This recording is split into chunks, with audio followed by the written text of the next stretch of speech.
I have to warn you. This couch video you're about to see is maybe my most Neanderthal looking at fire type of video I've ever done.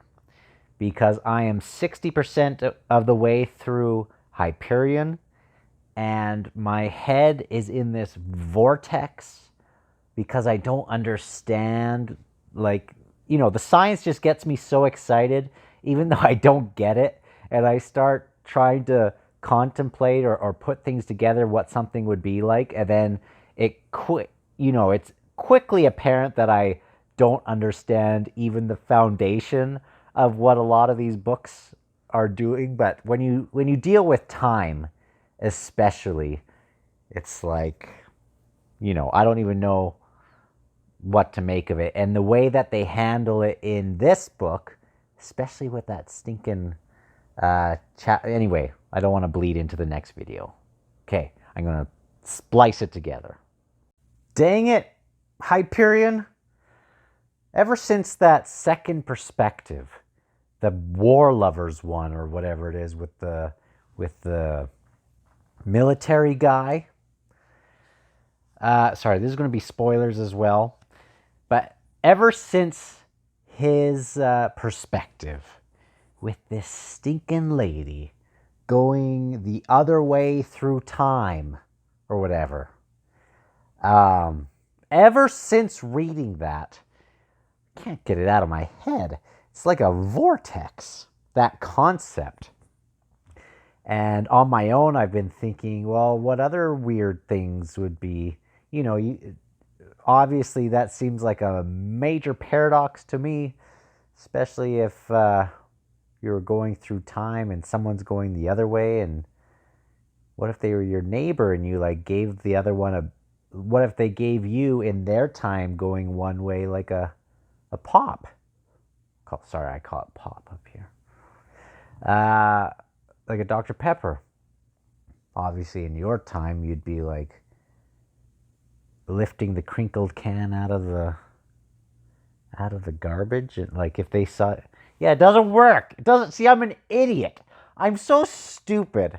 That's why I'm such I don't this happens to me with this kind of sci-fi, and I get stuck in these flippin' vortexes where I just am thinking through things, and like I just am too stupid. I'm also reading Spin well, I'm kind of needing to get through this, and then I'll get to the rest of Spin. That's blowing my mind, and I'm reading freaking Malazan. Dang it. Like, I don't give my stupid head a rest from things that are way beyond me in a lot of ways. But for some reason, I just like jump 2 feet in. Takes one silly little concept, and then suddenly I'm thinking of a bear going one way through time and a person the other way. And if he sees the bear in there, if he sees a bear eating a person, I guess since the bear's going the one way and he, what the heck? Could be him. I might not put this out because this is really, I'm an idiot sometimes, but I am interested in these kinds of stories. Holy smokes. That second one, that's with the time. And I love that in between each of these stories, you can see right off, like one time, I think it was after the pre-story, he looks at the console, or there's the direction of the console, and you can see where he's kind of sweating, or someone else is. You can see how after one person does a story, they'll discuss the new things in light of the other thing that people had. They all have had these different experiences with Hyperion, and really about this Shrike at the center of it. And they're wondering what they can... it's just so interesting. They're on this pilgrimage to like make this offering to the Shrike. The one guy has the thing stuck to him. Another guy, you know, wondering if he's been doing the Shrike in his dreams. Wondering if she is the Shrike, this lady. Uh, what was the third one? Yeah, the poet.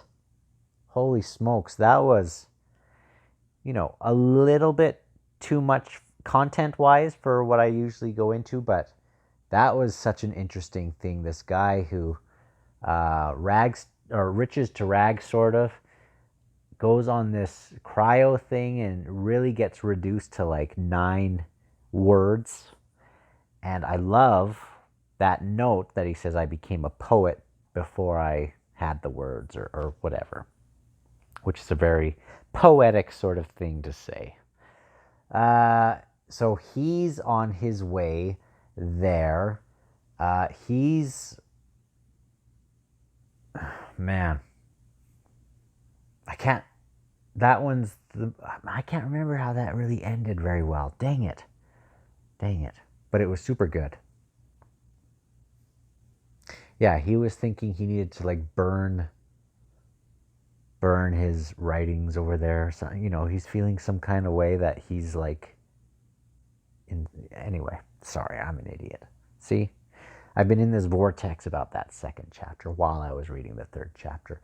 And then we get this fourth one, which is like this mix of Benjamin Buttons and the story of Abraham and Isaac, which is,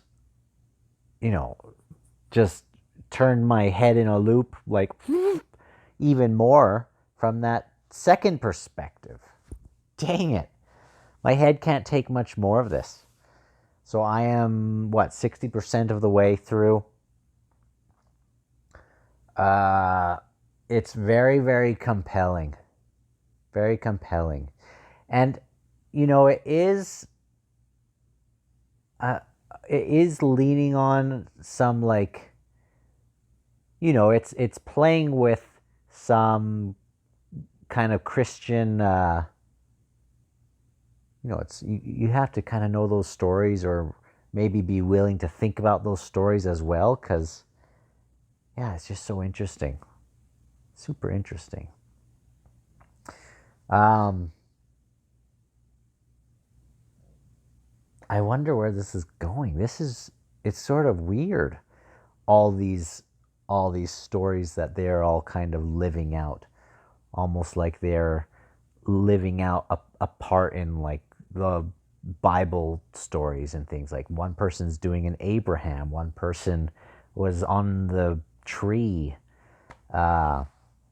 Obviously, we have lots of biblical place names like New Jerusalem and Hebron. It's so strange. It's interesting though. Like I have no idea where this is going to lead. Very interesting perspective and idea. And I really have no idea where it's going. But it is certainly mysterious and compelling. I'll talk to you on the next one.